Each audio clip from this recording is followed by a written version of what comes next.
Bonjour Cécile Duflot, secrétaire nationale Europe Écologie Les Verts. Merci d'être notre invitée sur TV5 Monde. Il y a quelques jours, vous aviez demandé à Michèle Alliot-Marie, ministre française des Affaires étrangères, de s'excuser après ses propos à l'Assemblée nationale où elle proposait au régime de Ben Ali, qui n'avait pas encore chuté, l'expertise en matière de sécurité de la France pour l'aider à mater les manifestations. Qu'est-ce que vous dites aujourd'hui ? Je maintiens, et au vu de ces dernières déclarations d'ailleurs, qu'elle devrait dire au peuple tunisien, je me suis désolée, je me suis trompée, j'ai eu tort, elle a eu tort, elle a eu monstrueusement tort. Pourquoi ? Parce qu'après la complaisance et le soutien implicite ou explicite du gouvernement français, elle a comparé ce qu'elle avait proposé à ce qu'elle a fait en tant qu'ancienne ministre de l'Intérieur en France sur les manifestations contre le sommet de l'OTAN par exemple. Mais on n'était pas en Tunisie, on n'est pas dans le cadre d'une manifestation. Elle voulait éviter qu'il y ait des morts, simplement. Elle disait qu'avec une expertise française, évidemment, les manifestations peuvent être réprimées sans qu'il y ait des victimes. Le sujet, c'est justement pas de réprimer le soulèvement d'un peuple contre un dictateur, puisque c'est de ça dont on parle. Et ça montre bien à la fois le mépris dans lequel une partie de la classe politique française tenait le peuple tunisien, et aussi le soutien jusqu'à la dernière minute à ce dictateur. Donc oui, je pense qu'on voit bien maintenant, chacun essaye de rétro-pédaler, donc elle ferait mieux d'assumer les choses en disant qu'elle a eu tort. Michèle Alliot-Marie a eu profondément tort et c'est très choquant. Mais vous ne demandez pas sa démission comme certains l'ont fait. Moi, je ne demande pas sa démission pour qu'ensuite elle ne démissionne pas et puis que ce soit vain. Je dis que c'est très important aujourd'hui de dire au peuple tunisien qu'on les respecte. Et que moi, je vous dis très modestement, en tant que Française, ils nous ont donné une leçon.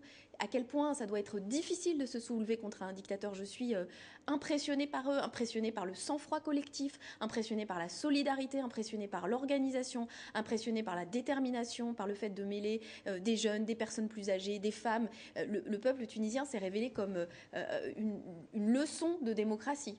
Alors ce matin, Frédéric Mitterrand, ministre français de la Communication et de la Culture, a reconnu qu'il avait la double nationalité, notamment la nationalité tunisienne. Il a dit « On m'a donné la nationalité tunisienne pour essayer de me récupérer, mais il n'y a pas eu de compromis avec le régime de Ben Ali ». Écoutez, il n'a jamais été obligé de l'accepter. Enfin, moi, je crois qu'il y a un moment, il faut être un peu au clair avec soi, avec ses déclarations, et éventuellement reconnaître qu'on s'est trompé ou qu'on avait une mauvaise évaluation de la situation.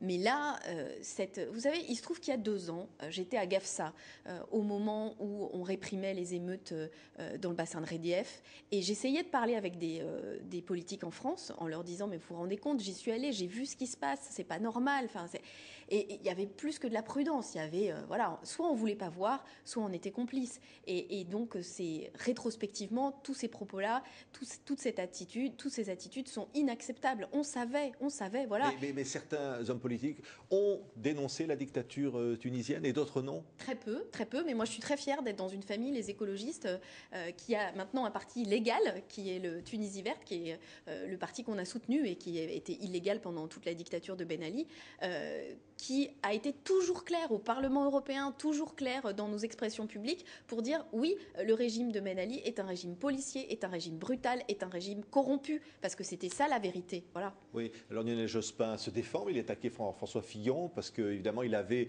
lui aussi reçu Ben Ali à Paris lorsqu'il était Premier ministre. Dominique Strauss-Kahn avait été décoré par Ben Ali à Tunis en tant que président du FMI. La gauche aussi était compromise ? Je pense qu'il y a eu un soutien, sinon explicite de la part de certains, du moins implicite, et en tout cas un refus de dire les choses franchement, de dire que ce régime était corrompu, était policier, était brutal, était extrêmement violent vis-à-vis de ses opposants. Voilà. Et il y a quand même quelques anciens ambassadeurs de France qui ont eu le courage de dire que oui, les informations, on les connaissait. Et donc cette espèce de malaise général d'un certain nombre de dirigeants politiques, je le comprends, parce que si on reprend leurs déclarations d'il y a 2, 3, 4, 5 ans, c'est pas brillant. Voilà. Oui, qu'est-ce que ça veut dire ? Il faut changer les choses aujourd'hui ? C'est-à-dire, par exemple, à l'égard de la Chine, on a vu Barack Obama qui a défendu les droits de l'homme en recevant le président chinois hier. Certains disent qu'il faudrait avoir un autre discours vis-à-vis de l'Algérie, vis-à-vis même du Maroc. Oui, moi je crois que...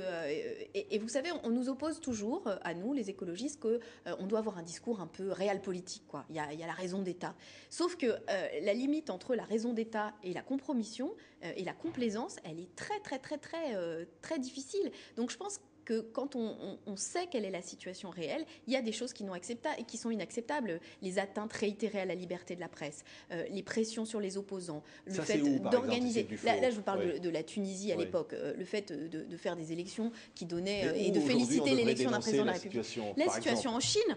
je pense qu'on peut parler franchement avec les Chinois. Et d'ailleurs, vous avez dit, Barack Obama, pour une part, l'a fait. Angela Merkel l'a fait, notamment en recevant le Dalai Lama et en parlant de la question tibétaine.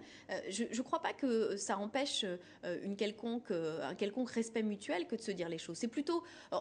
on passe plutôt d'ailleurs pour des pleutres quand on évite ces questions. Ça veut dire que la France n'est plus la patrie des droits de l'homme, comme on dit parfois. Mais je vais vous dire, et ça avait beaucoup choqué quand les Chinois avaient pu dire regardez ce qui se passe dans vos banlieues ou regardez ce qui se passe dans vos prisons.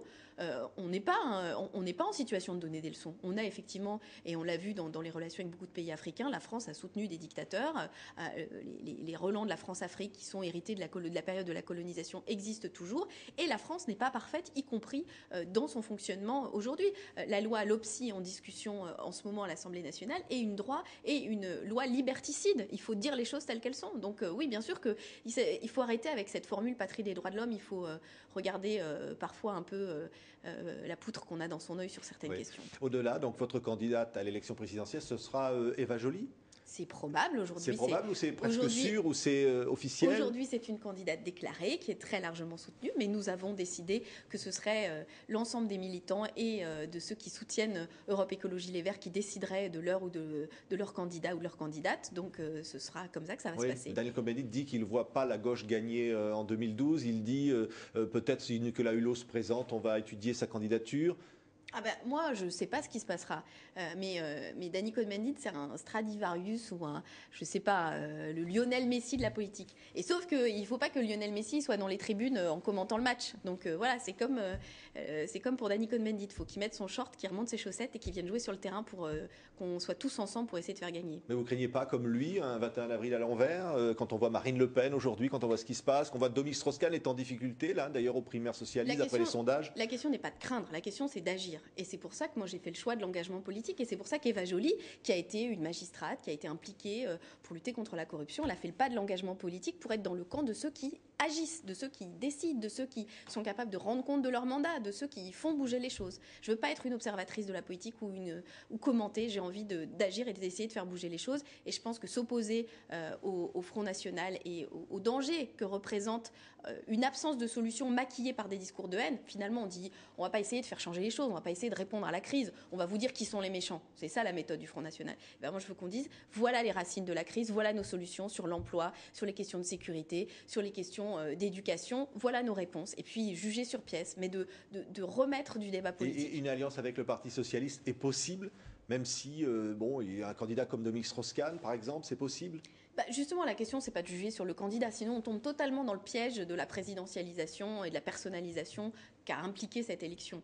Donc il faut qu'on dise pourquoi faire une alliance avec le Parti Socialiste, c'est pas automatique, mais ça pourrait être pendant 5 ans, sur une mandature, sur un certain nombre de points très clairs pour dire voilà, avec des députés écologistes, avec des députés socialistes, avec des députés communistes, on pourrait s'engager pour travailler à un projet commun qui réparerait les erreurs qui ont été commises par le gouvernement de Nicolas Sarkozy, mais surtout qui se positionnerait pour répondre à la crise et pour anticiper avec de nouvelles solutions sans reproduire les erreurs du passé. Merci Cécile Dufilot, secrétaire nationale d'Europe Écologie Les Verts, d'avoir été notre invitée. Merci.